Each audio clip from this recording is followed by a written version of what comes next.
Vous écoutez de la musique zaïroise. Dès les premières notes, vous savez que c'est de la musique zaïroise. Vous écoutez de la musique camerounaise. Vous savez que c'est du makossa ou autre chose du Cameroun. Et puis, de plus en plus, l'Afrique du Sud aussi sort un rythme qu'on reconnaît dès les premières notes. Pourquoi est-ce qu'en Côte d'Ivoire, si vous n'avez jamais entendu parler le bété, vous vous demandez, mais ce chanteur-là, il vient de quel pays? Nous avons posé le problème de l'identité de la musique ivoirienne à des journalistes comme nous d'abord. Je ne pense pas qu'il soit réellement difficile d'identifier la musique ivoirienne. La musique ivoirienne a quelque part un avantage, c'est qu'elle est hétéroclite.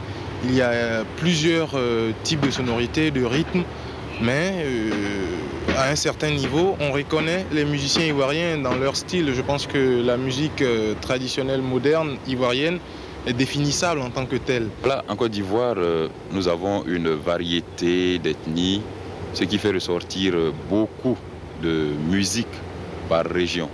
Mais pour que notre musique soit vraiment l'ambassadeur de la culture ivoirienne vers l'extérieur, qu'est-ce que vous pensez qu'il faut faire en ce sens? Une diversité ou un regroupement autour d'une sonorité venant d'une région?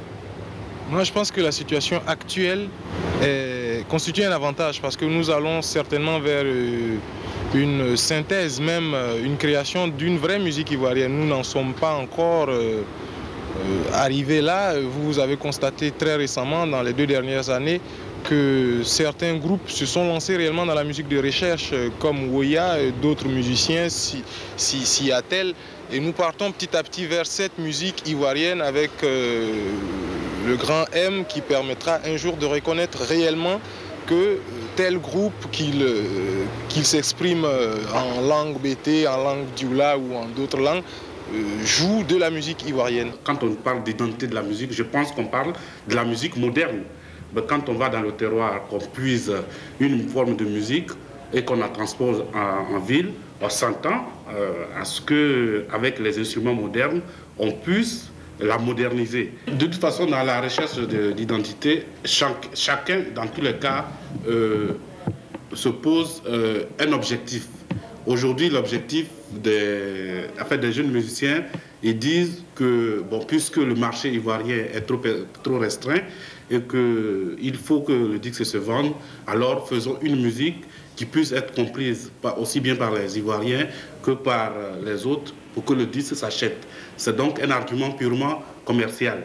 Évidemment, on ne peut pas les suivre sur ce terrain, tant soit peu que, bon, on est un peu nationaliste et que, bon, on voudrait que dans la musique transparaissent les aspirations des peuples ivoiriens. La plupart de nos chanteurs n'ont pas une culture musicale assez poussée. Pour cela, certainement, qu'il faudrait, bon, dans les autres pays, ce n'est pas les chanteurs qui chantent, qui arrangent la musique, il y a des gens derrière eux qui sont, eux, de vrais musiciens qui peuvent comprendre la musique et qui lui donnent une âme. C'est cette carence-là qui peut-être explique que jusqu'à présent, le problème de l'identité de la musique ivoirienne n'est pas posé de façon claire et que nous sommes toujours en train de naviguer entre le courant intérieur, imprimé par les Amédée Pierre et poursuivi par Ernesto Didier, et toute la jeune génération qui veut s'adonner au courant international. Ici, on fait de la musique, bon, pour passer le temps. C'est-à-dire, bon, moi j'ai mes affaires, je m'occupe, mais si ça peut me permettre de passer, la musique peut me permettre de passer à la télévision, d'avoir une interview quelque part par-ci, bon, mais je fais de la musique. C'est peut-être parce qu'on a un problème d'homogénéité en Côte d'Ivoire. Ou alors on a un problème de dégager un rythme précis qui représentera toute la Côte d'Ivoire. Je crois que le Goli de Jimmy Hyacinthe avait cette même chance que le Djigliti d'Ernesto Didier. Mais j'ai parlé des démarches. Jimmy Hyacinthe a eu l'occasion d'obtenir un tremplin. Si aujourd'hui on assiste à, qu'on appelle à des photocopies permanentes des musiques d'ailleurs, c'est parce que beaucoup de gens ne prennent pas le temps d'acquérir la formation, de faire l'apprentissage de la musique d'abord.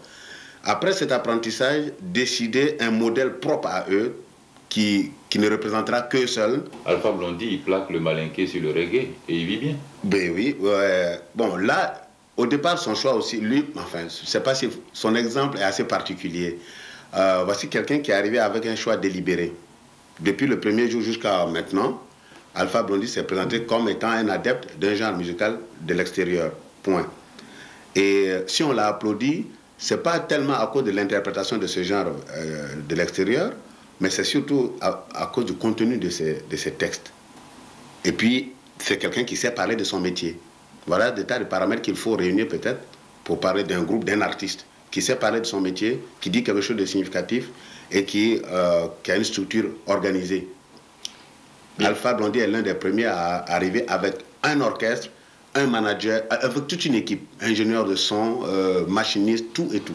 Quand on prend les artistes en tant que module, chacun dans son coin, vraiment le sentiment général qui m'anime, c'est qu'ils sont complètement inorganisés.